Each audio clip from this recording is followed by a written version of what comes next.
Hi everyone! Thank you for joining us today for the Recharge and Reset event.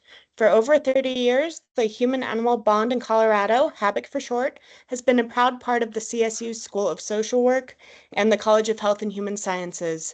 Our mission is to improve the quality of life for people of all ages through the therapeutic benefits of companion animals, with a special focus on community outreach, teaching, and research. To learn more about HABIC or how you can get involved, please visit our website, habic.org.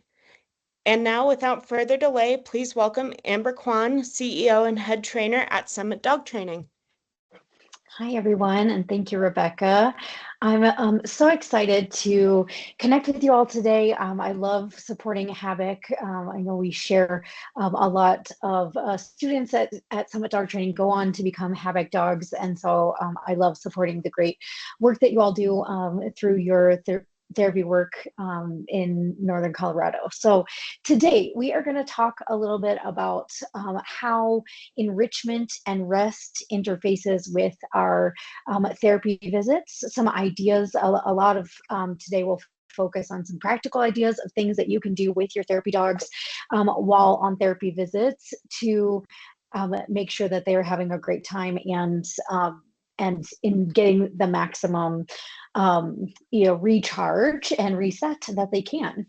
So before we dive into that, I just want to do some quick introductions building on Rebecca's intro. So I am the owner and head trainer at Summit Dog Training here in Fort Collins, Colorado, and we are a focus on supporting our average pet owner who is raising a great Colorado adventure dog and companion, many of whom go on to have other goals like therapy work or a service dog work, and may interface with the HABIC program at some point in their journey as well. So I really love teaching things that are accessible to a wide range of folks. And so that's going to be kind of the backdrop of what we are going to talk about today.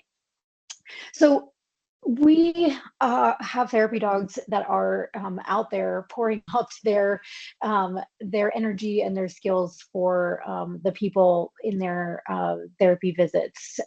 And of course, we want to support them in any way that we can. And one of the ways that we can do this is by just adding in some things to the in-between times in our therapy visits that maximize our dog's well-being.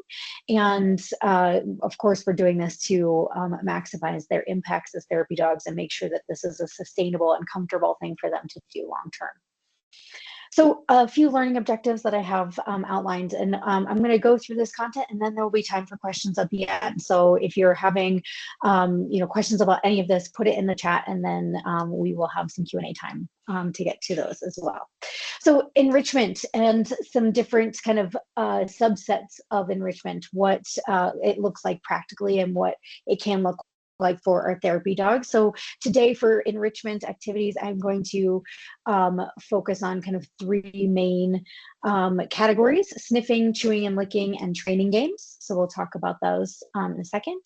And then rest time. So if truly we are giving our dogs downtime during a therapy visit, what does that look like? How do we kind of facilitate that for our dogs? And when a little bit of discussion at the end about when we should do what, how do we choose?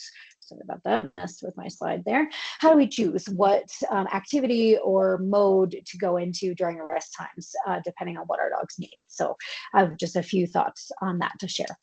So let's dive into some enrichment activities. Enrichment is anything that kind of creates opportunities for our dogs to do natural behaviors, to do soothing behaviors, to get mental, physical outlets, and that the more that we can provide enrichment that is in line with our dog's natural abilities and natural choices for their behavior, the more that we can expect our dogs are going to be resilient when it comes to doing things that we as humans need our dogs to do. And specifically in the therapy dog context, we ask our dogs to do a lot of things that may not be exactly what they would choose at every moment to do, like healing with us and being calm and collected around different different distractions and exciting things. And so if we can offset that with things that allow our dogs to be dogs and to get natural behaviors out, we can help support a balance there. So sniffing is one of those things that all of our dogs do, and not all dogs are going to choose it as readily as a decompression and enrichment activity. So we can start to teach them how to use this and achieve and unlock those benefits. So some benefits of sniffing are that it slows down our dog's body movements.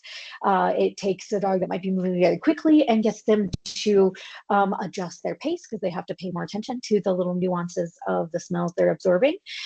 There's some research showing that it has effect on their pulse and respiratory rate, slowing these things down as well, so that our dogs are taking slower breaths and getting some potentially anti-anxiety and stress relief benefits from that. And anecdotally, we see a lot of our dogs' body language relax and soften when they're sniffing. Often when we introduce sniffing to our dogs at Summit, we start to notice patterns that they take a nice long sniff break, and then we'll see a full body shake off after, which is another like coming down body language piece that we like to see and like to see our dogs doing. It's a self-regulation piece.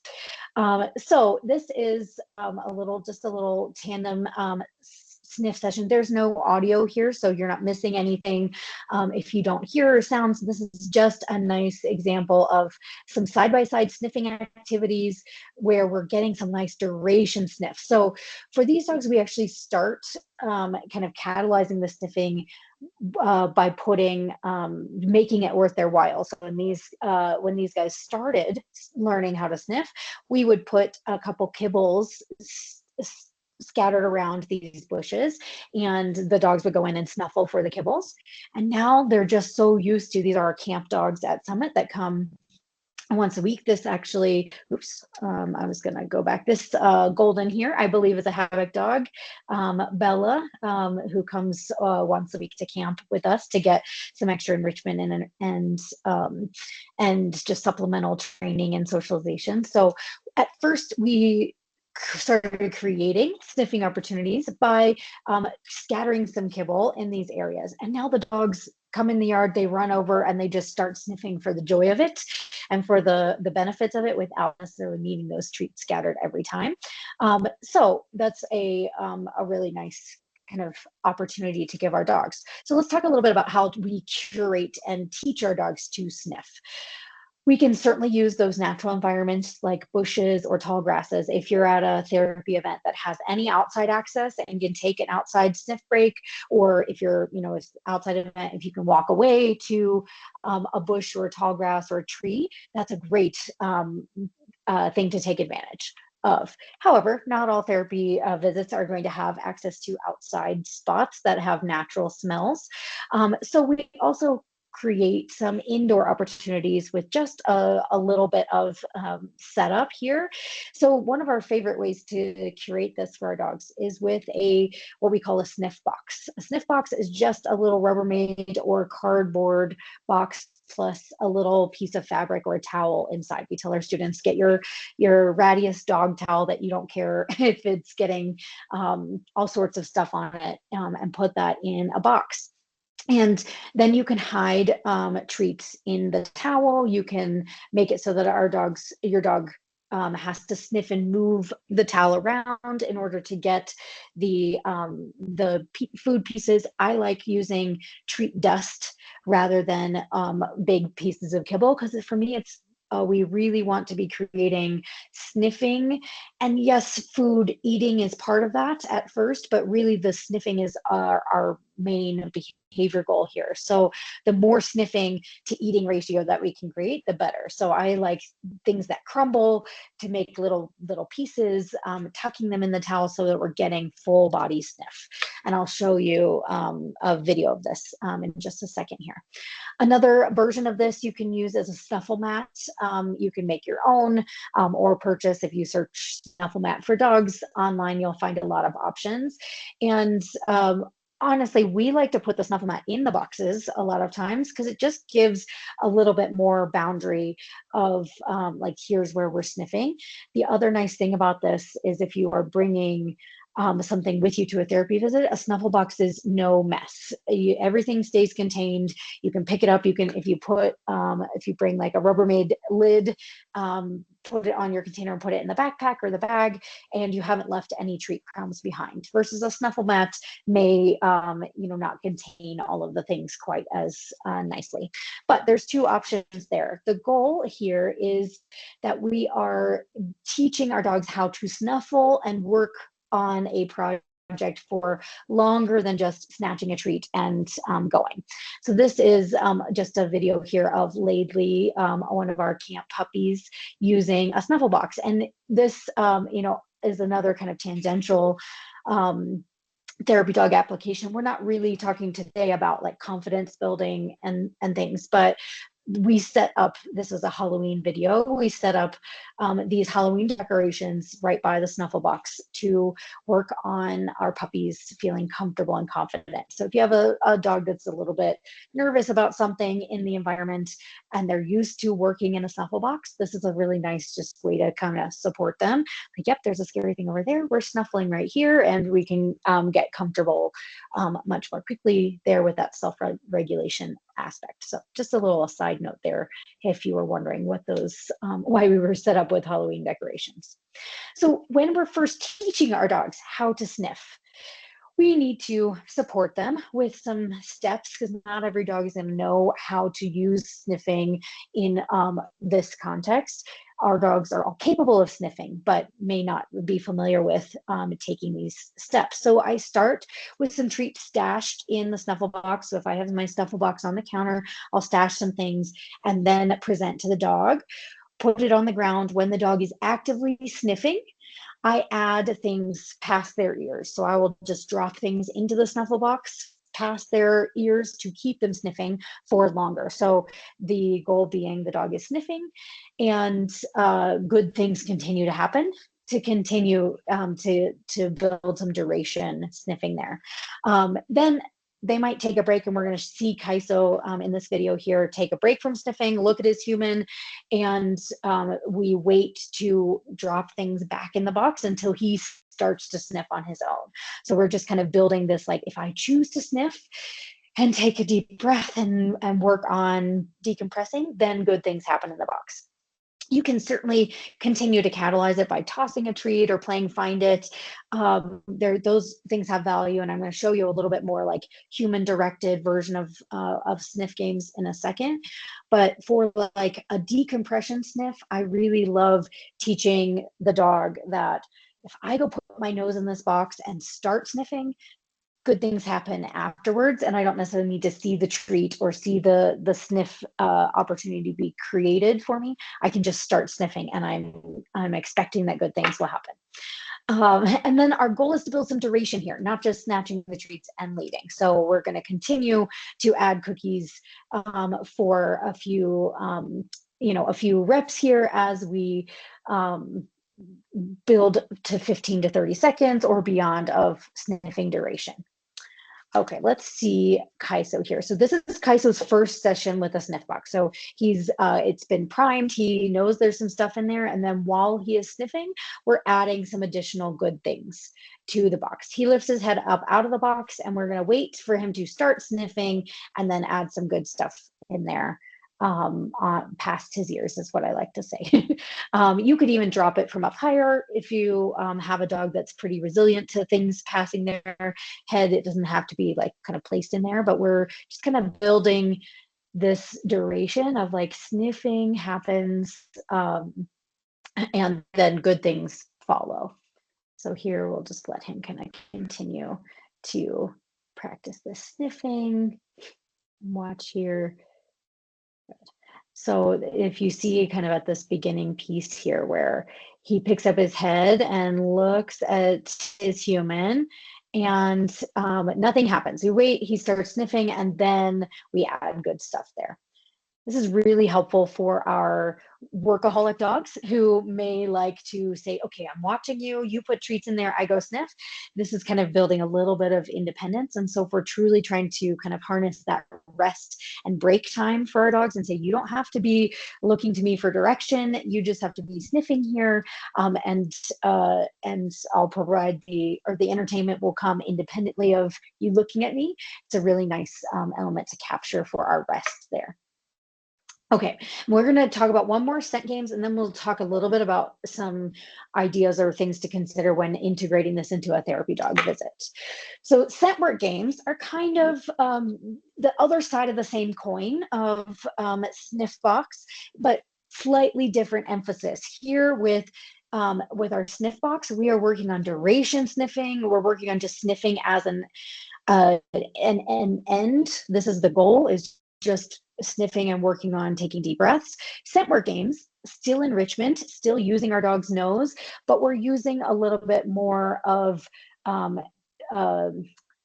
having to work out a puzzle versus the other game is just, let's just sniff for the sake of sniffing and working on our deep breaths. So this scent work games, as I define them, is hiding things for your dog to find. So this are less curated sniffs are here in this box, and more they could be here and they could be here, and the dog has to use their nose to find them and find the source. So I always start easy at home and teach at home, and then we can take this into different environments like your therapy visit. Once our dog knows this game, it's really easy to pull out and say, okay, I have 3 minutes here in between my therapy dog sessions, and I'm going to do just a little sniff break. This aspect of scent work gives our dog more opportunity to move their body a little bit more teamwork required, a little bit more movement. So if my dog needed a little bit of chance to stretch their legs and move after maybe being chill for a little bit, I might choose this scent game instead of just a sniff break. So I like to start this off with cardboard boxes, but a little bit different than our sniff boxes. So cardboard boxes just as like this is where the game happens. I don't put anything really hard in there like a snuffle towel or anything, just empty boxes. You'll see a video of this here in a second. But it's just a nice, like, okay, I put this on the ground and my dog knows when the cardboard box is out, this is a cue that we're gonna play this game. We use this to teach the game, and then we can start generalizing away from the cardboard boxes into different types of things and into more situations like you might have at your ready disposal in a therapy dog session.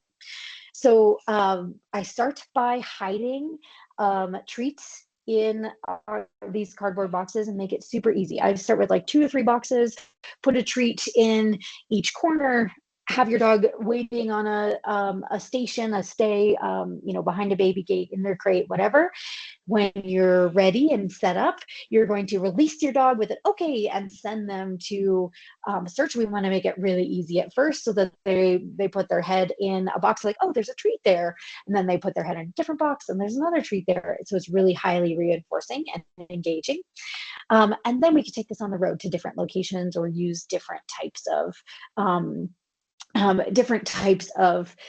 positioning for the boxes, or put the treat just outside the box instead of in the box, building just like okay, when I know I'm released to go play the sniff game, I get to run around and check different locations out. And we've already talked about how this is kind of different than sniff breaks. Sniff breaks for the dog, duration sniffing, more or less in one location. We're not racing around trying to find all the smells. We're really working on slowing down the body language. Sniff scent work games are more movement oriented, more like eat the treat, move on. Let's get like a little bit more engagement game going here.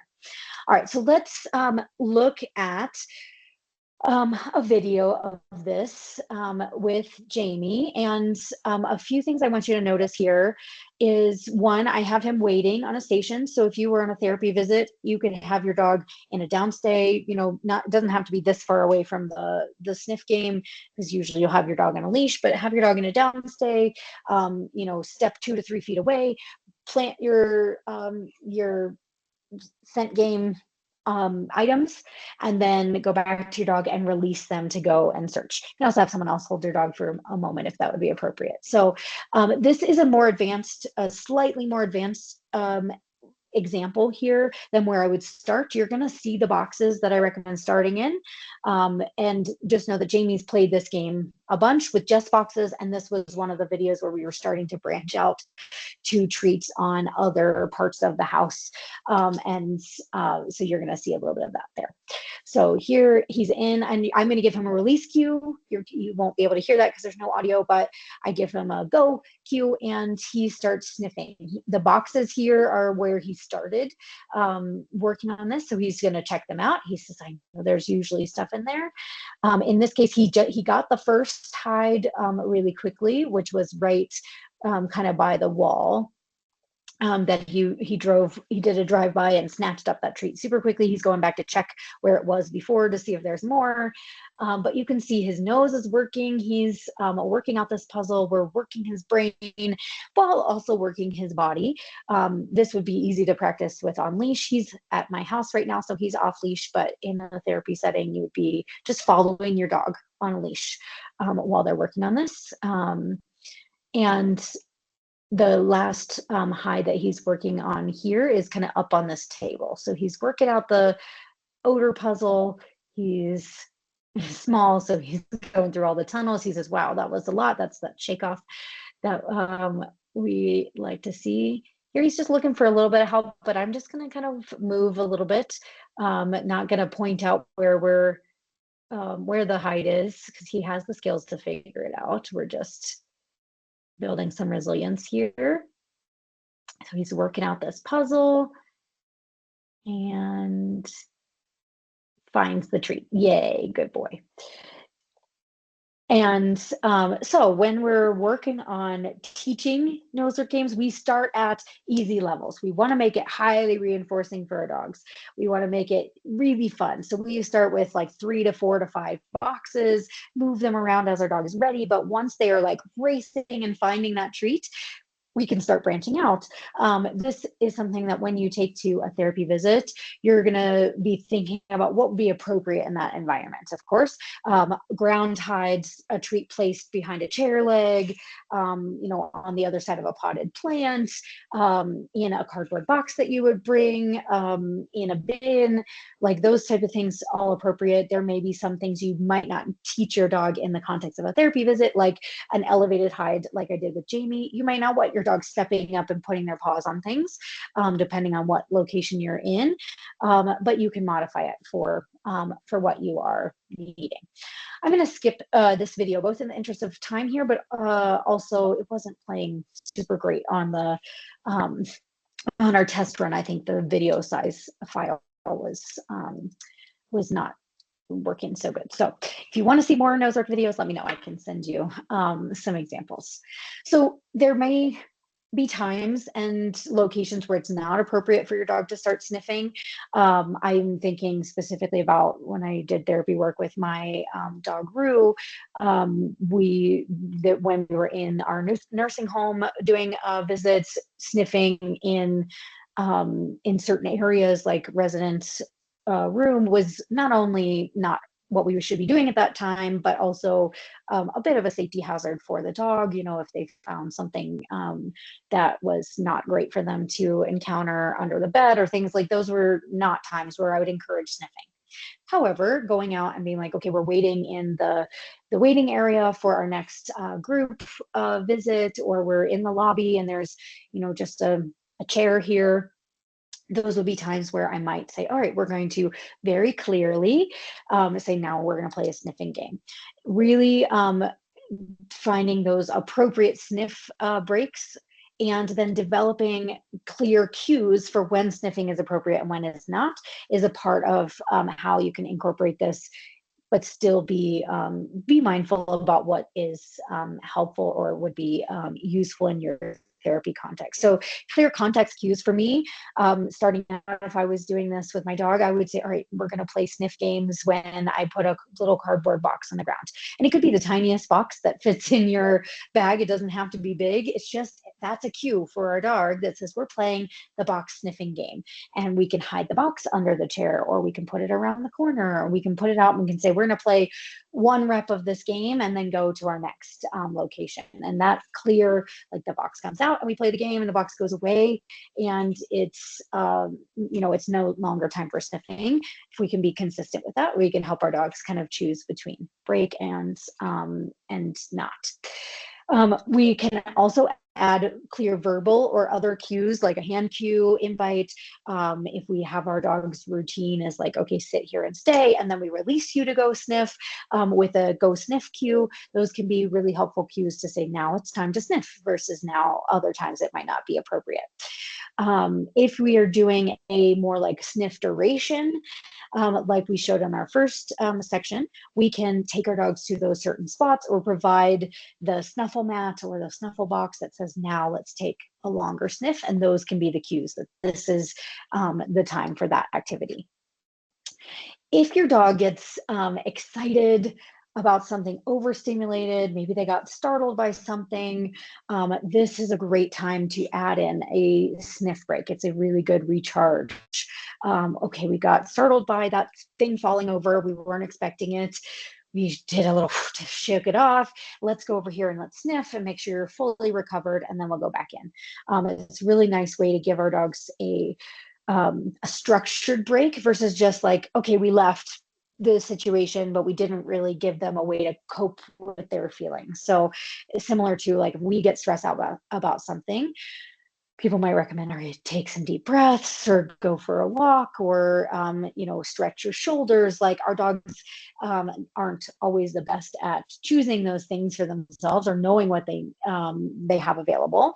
And often some things are, inhibited. If they might choose to go sniff on their own and it's not an environment where that would normally be okay, we might inhibit them from doing that. So giving them a structured recovery break, you got startled, let's go and sniff, can be a nice way to give them those natural recharge and reset options. Okay, moving on to our next enrichment activity here. If you have any questions about sniffing, put them in the chat. We'll get to them here in a bit. Chewing and licking. These are also things that slow down our dog's body movements. There are ways that our dogs naturally regulate their stress levels. If we see our dogs kind of choose to, chew on something, sometimes maybe inappropriately, or chew on the leash or grab a toy, these are all ways that our dogs are using their mouth to kind of regulate themselves. It's also a stationary activity. So benefits for our therapy visits, maybe a sniff game is more, you don't have the room or the space to do that. So these are things that your dog can do at a stationary section without needing to move around. So when we are getting our dogs kind of taking a break, licking things or chewing things, and then resting and ready to go. Let's talk a little bit about chewing and how we facilitate our dogs choosing this, and some considerations there. It's not everything on this list is not appropriate for every dog. You each have individual dogs with individual situations and circumstances, but in general, I like to find something that's appropriate for the dog based on their size, their age, their strength of their teeth, and then also something that's palatable. And by that, I mean palatable for the specific environment that you are taking them into. We have a lot of clients who come to us for classes, and we often recommend bringing something for their dog to chew, and they bring something to class that the dog may enjoy chewing on at home, but it's the kind of thing that they enjoy chewing on when they are in a certain mental state, in a certain environment. And when you bring them to class where they are a little bit more heightened, a little bit more environmentally sensitive or focused, the plastic chew bone that works for them at home is no longer interesting or palatable to them in that environment. So we often recommend something a little bit more high value, or something for those higher intensity environments.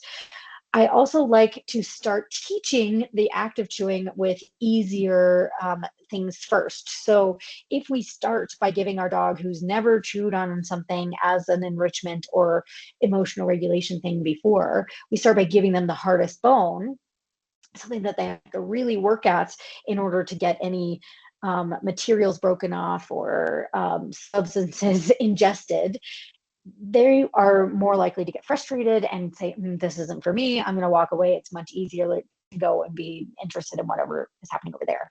If we give them something that's very easily like crunchable and digestible, and they can break off pieces much more quickly, then they are going to be getting reinforced for chewing.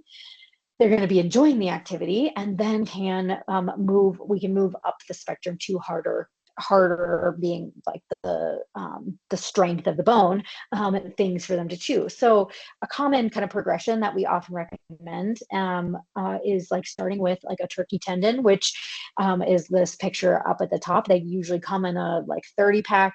They're very small. If you get them for your medium to large breed dog, you're going to be like, this is going to take my dog 0.2 seconds, which is true. But they're highly digestible. If they swallow them in bigger chunks, they're going to pass just fine. But it's teaching the dog how to chew something and enjoy that process. If they've already mastered that level, you can move up the list. And some of the kind of next tier things that I often choose are like a beef tendon or Achilles or a trachea, something that crunches or softens pretty easily, but is a little bit more substantive than a turkey tendon. So these middle pictures are our beef tendons. They get a little bit softer as our dog chews them. They get, really kind of disgusting and gross on the end, and dogs seem to really love them, but also they're very easy to get into as a chew without needing to spend a ton of effort. So I think it's kind of a step up there. And then moving up to our bully sticks. Bully sticks are kind of a hallmark of a great dog chew, but often if we hand them to a dog that's not used to sitting and working on a project, then they're going to be like, this is too hard. Why would I sit and work on this? Because they take a little bit of time to get into and to get crunching on. Not all bully sticks are exactly the same, but I kind of view them as like tier 3 here. If your dog is already comfortable to munch through a bully stick, great, start there. But if you're looking at introducing chewing to a dog that is really novice at chewing in as a enrichment and rest option, then I would start with some things that are a little bit softer and work our way up. And of course, different dogs will have different needs, different kinds of chews. If you have dogs with sensitive stomach or allergies or, history of swallowing things that they shouldn't, and all of that, be making modifications for your dog. They also make really nice, like bully stick holding chews or toys now. So like if you're worried about them ingesting a little bit more than they should, you can clamp it in a toy that really slows them down, and then the end is still stuck in there at the end. So if they do make some other toy options like that, if that's a needed piece of your chewing puzzle. So then let's talk about licking here. Again, something palatable and appropriate for your dog, considering all the factors that you know about your individual dog and what they need and like. Again, teaching licking with easy things first.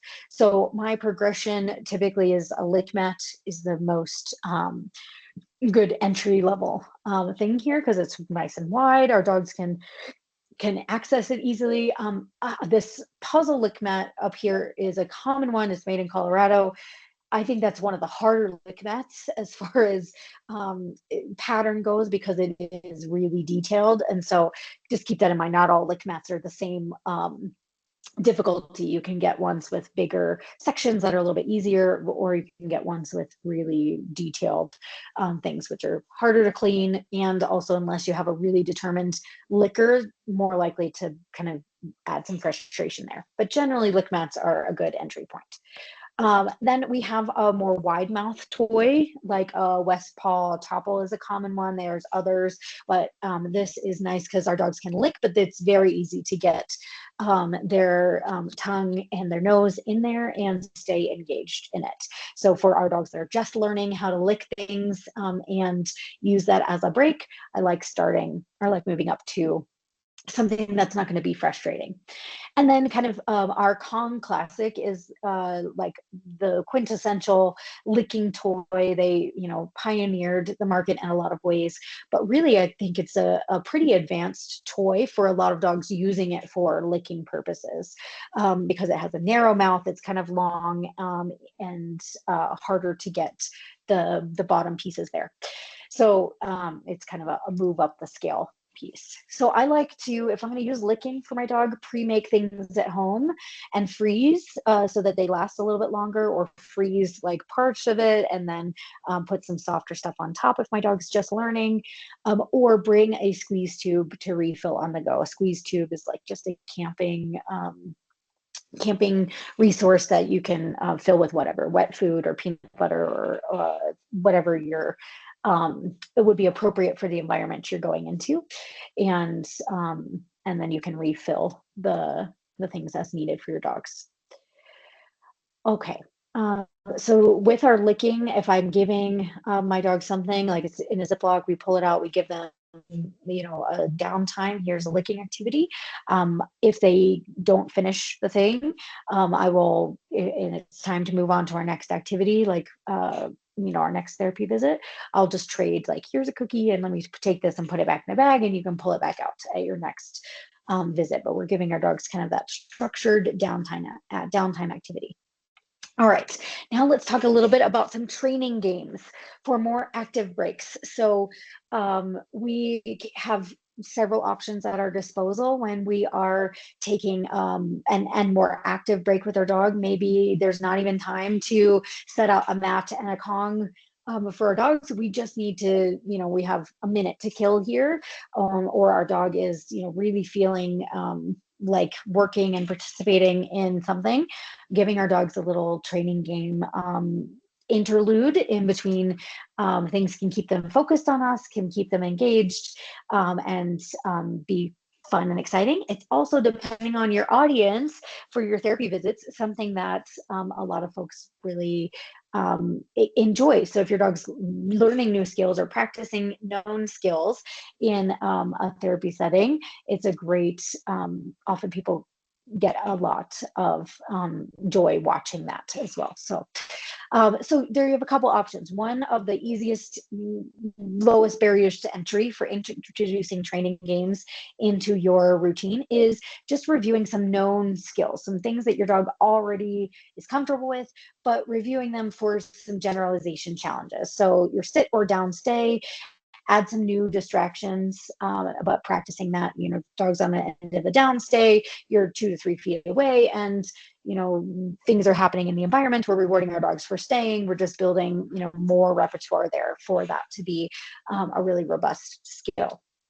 You can review their favorite trick, maybe adding some similar difficulty distractions, people watching and cheering, all of that. You may need to reduce your criteria slightly if you're in a new or more distracting environment. So your dog might be able to do 3 spins in a row at home when you cue it, but when you're working at a new spot, start back at 1 and then build up to 2 to 3. Or they might be able to do a 6-minute downstay at home, but you might lower the criteria to just a lower duration in those places so that your dog is successful, and then you can build back up. It's a great way to add in difficulty. Then we can also teach a new trick. You can keep it fun and easy. It doesn't have to be complicated. Some of my favorite, I built a couple of foundation skills that then I could take and practice in new ways in different environments. So it's not quite like learning a new trick from scratch, because it takes a lot of brain work, but it's 2 existing skills that my dog knows that then in a new environment, I'm going to pull out and say, hey, can we do it this way? So I'm going to show you those. 2 paws on a target is one of my favorites because it's getting our dog's body engaged. It's easy to implement in a lot of different settings. It doesn't have to be elevated on a, something super high that would maybe not be appropriate for dogs to put their paws on in that setting, but you can find different objects and things to put on the ground, or different natural things in the area, like a step stool or a like a curb outside, or a magazine that you put on the ground, or anything else that's in the environment. And then nose to hand targeting. So nose to hand touch is a great skill, because then we can teach so many tricks. We always have our hands with us, so we don't need any extra props. So I'm going to show you just a short video of some tricks there. First, I'm going to show you some teachings to paws up. So if your dog's never learned this, this is a just a quick clip of Jamie when he was a baby working on this skill. I'm going to show you, this is more kind of capturing this behavior, where he does it kind of accidentally, and I mark and reward. With the dog that is learning this for the first time, this is certainly a great way to do it. But I also have found I just love luring my dogs into a two paws. So getting like a nice wide object that's a few inches off the ground, lure my dog to put their two paws, or at least just one of their paws on that, and kind of prompt it that way is great as well. So here with Jamie, you can't hear my marker, but I am saying yes when he happens to step on the paw pad here. And this is, I think, our second training session on this. So he's done it a little bit more before, but this is where he really starts to get the idea. So I'm rewarding him for staying on the two paws.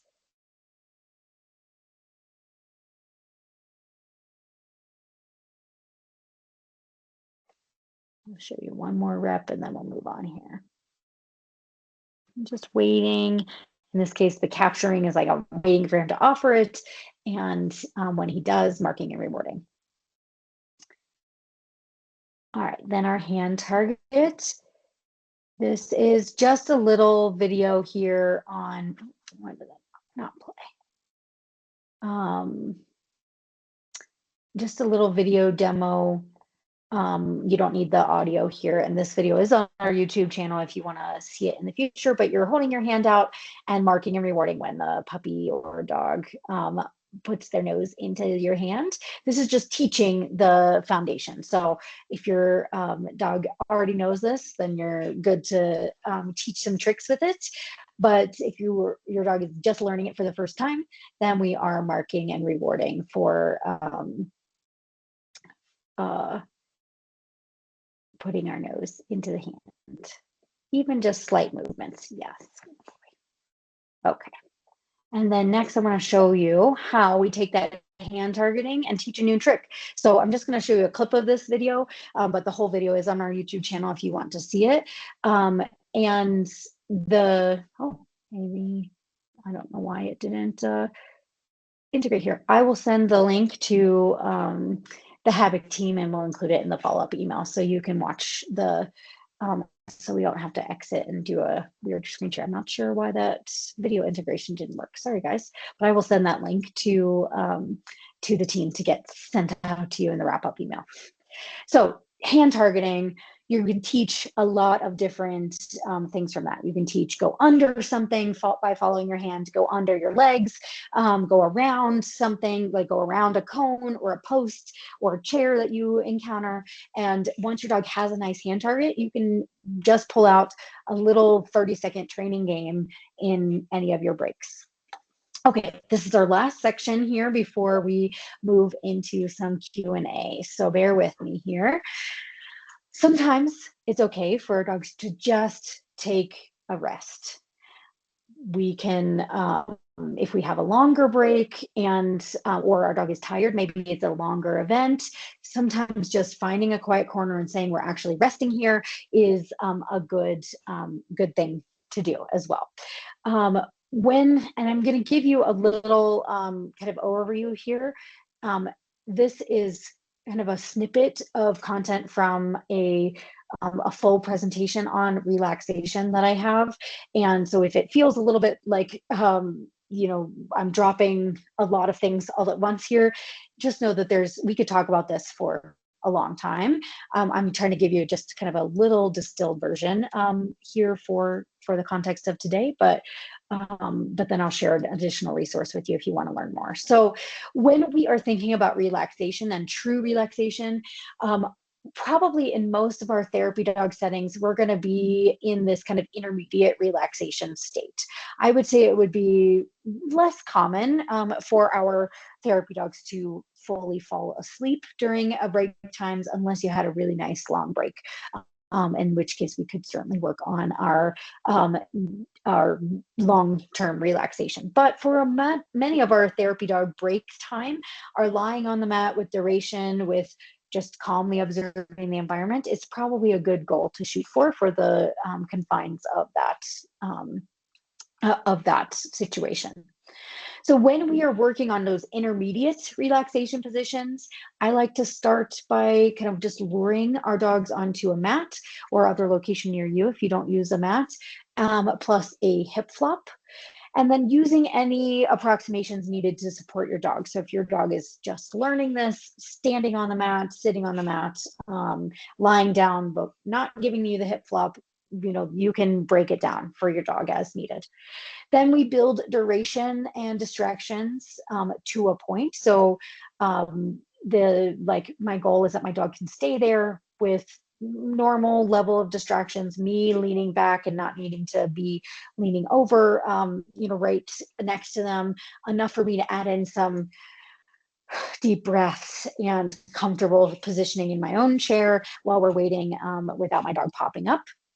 And then I start to time my reinforcement delivery for times where my dog's not staring at me. So I reward my dog for looking calmly at other things, not just staring at me, because that is I'm in work mode. I'm watching you. Are you going to reward me? Are you going to tell me to do something else? Are you going to, give me a cookie, all of those things. So then once my dog has some duration on the mat, I start watching for times when they are just taking a deep breath and looking casually in the general area. My goal is to build a strong duration on the mat with minimal like get up, get down, whine, flop over, other behaviors there. And so this is where we start. Let me show you this video here. Again, no sound here, so you don't need to worry about that. So I'm just luring Jamie into a down here and then rewarding him for staying. And then I'm getting comfortable in my own chair. So we're getting our hip flop. We're building some duration here. And chilling. Working on being able to stay. This is kind of entry level. If my dog is comfortable staying there for longer durations, then I don't need to reward as frequently. I'm just kind of building the expectations that good things happen on the mat here. And then call them off, and then we reset.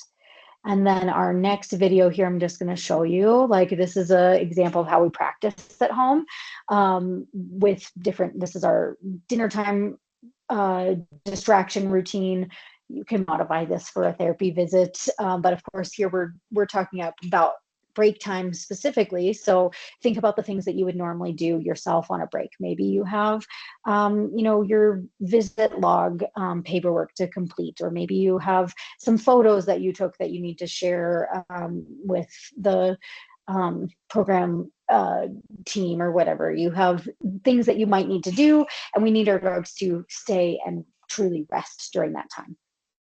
So again, this is a little snippet of a larger topic on this, but when we are thinking about like kind of transitioning from the intermediate relaxation that we're talking about here to fully like taking a break and resting. This is coming after we teach our dogs some nice duration on the mat with calm behaviors and feelings. Then we can start to move to natural reinforcers like sleeping and resting and being close to us. There's this transition point here from what I call work mode to nap mode. And this is where, a dog that's kind of calmly laying on the mat and looking around and chilling, we might want to get them to kind of say, yep, I'm going to exit work mode and start to snooze and take a nap.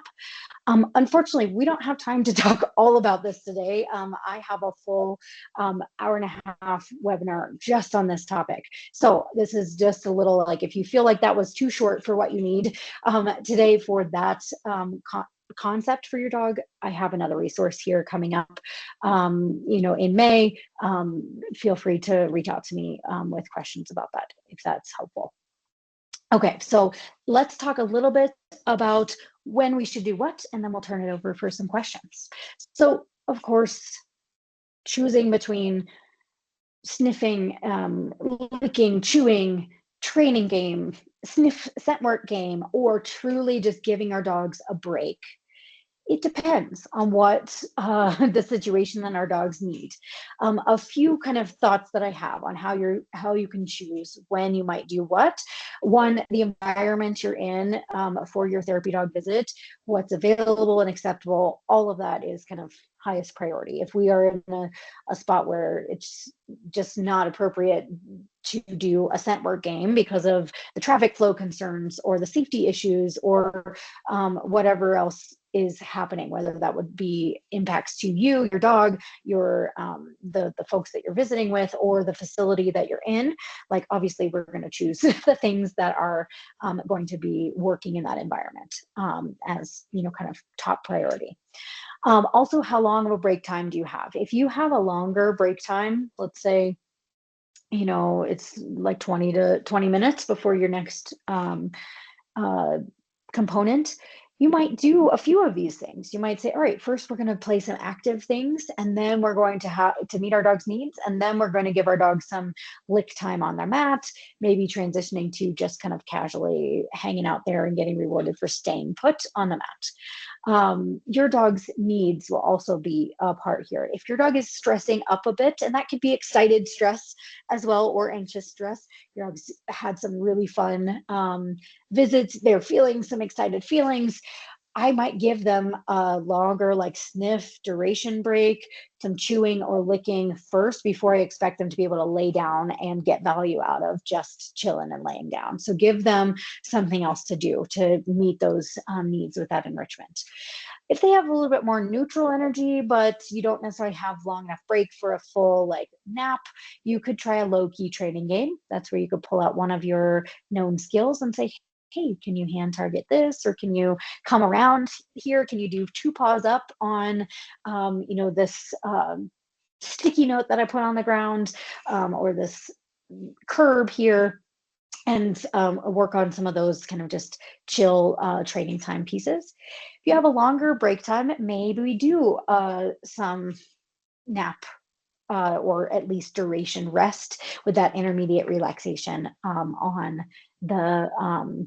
the mat there. If we have a little bit longer, maybe we meet their needs with some movement first and then direct to some nap time. Ultimately, experiment with what break time works best for your dog. Or which few. You don't necessarily have to do every one every time, but by kind of having a variety of these options in your arsenal, you have things that you can pull out to support your dog in whatever context that might look like. So I'm really hopeful to hear how this works for you guys. If you have questions or things that you want to follow up with me, here's my information. Oh, sorry, didn't need to go out of full screen mode there, and happy to turn this back over for some Q&A here now. Thanks so much, Amber. This is great. Awesome. And our first question is, does a snuffle mat count as a sniffing activity?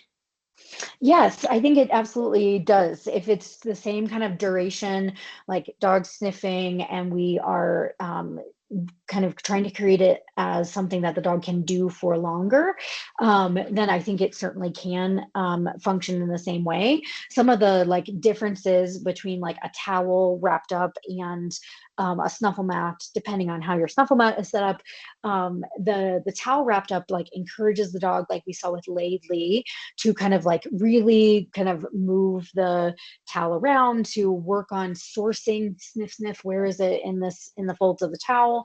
Snuffle mat can absolutely do some of those same things. It's a little bit, in my kind of comparing what I see from dogs using a snuffle mat to towel, it's just a little bit different, where they're more like, okay, let me just kind of nose around slightly. So that might be what your dog needs. They might not be resilient enough with the sniffing or into the sniffing enough to kind of nose through a full towel. They might love starting with a snuffle mat.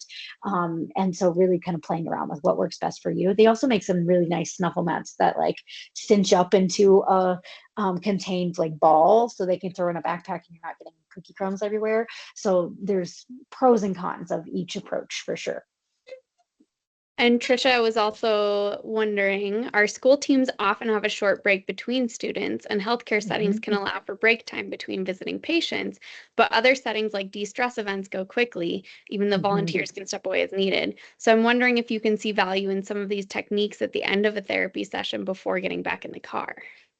Absolutely. Or at the beginning of a therapy session as well. So really, at any point where our dogs might need a little bit of breather time, like, okay, we just got out of the car, we're excited to go into the therapy event. Let's like take a sniff and do a little sniffing right by the car. You can pull a snuffle mat out or a snuffle box, sniff, take some deep breaths. I think you'll see like additional composure to take into your therapy visit. And then also as a recovery, like, okay, we both had a great time. What a fast-paced event. Now let's, instead of like just taking that energy home, like let's give our dogs a chance to decompress with a little, sniff activity there. I think could absolutely be really valuable there. Awesome. And in terms of things like the towel or sniffing out treats around the house, are those things that you always want to have be supervised, or is that something where if you're heading out for a few hours or something, you could set up something like that for your dog? That's a great question. So I would say like, it really depends on my goals for my dog when I'm leaving the house. If I'm working on something like, separation anxiety or alone time support, then absolutely having some snuffling things set up could be beneficial. And it's not like they're not going to be beneficial for other dogs to enjoy as well. I would say I would lean more towards the like duration sniffing activity than the like I hid things for you. In some ways, I also though sometimes will recommend as an enrichment activity, like when you're leaving, like hide food puzzles around for your dogs to find like throughout the day, like one's in the kitchen on the floor, and then one's in the bathroom, and like if you're or wherever your dog might generally wander, hiding things for them to enjoy. So you could absolutely do that same concept with just adding some treats there. I think it's a fun idea. Awesome. Looks like that's all of our questions. Thank you so Awesome. much for your presentation. This has been so wonderful, and I know everybody's going to benefit so much. Awesome. Yay, I'm so glad. Thanks for having me. Yeah, and thanks everybody for being here today. Bye, everyone.